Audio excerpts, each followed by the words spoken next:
ఒక్కోసారి ఒంటరిగా కూర్చొని ఏడ్చిన గంటలు గంటలు ఏడ్చుకున్న రోజులు ఉన్నాయి, పరిస్థితి అర్థం కాక.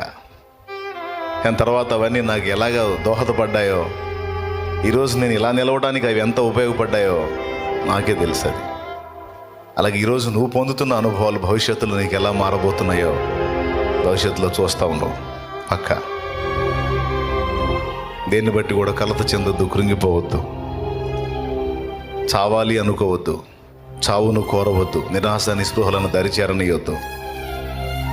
దేవునికి తెలియకుండా మన బతుకుల్లో ఏశావు లేరు, దేవునికి తెలియకుండా మన బతుకుల్లో ఫరోలు లేరు, దేవునికి తెలియకుండా మన ముందు గొల్యాతులు రాలేదు. దేవునికి తెలుసు మన మహిమ నిమిత్తమే అవన్నీ మనకు అనుమతించాడు. ఎంతమంది విశ్వసిస్తున్నారు? నా మహిమ నిమిత్తమే నాకు ఈ పోరాటాలు దేవుడు ఏర్పాటు చేశాడు. నేను ఫేస్ చేస్తున్న పోరాటాలు నా మహిమ నిమిత్తం డిసైడ్ చేశాడు.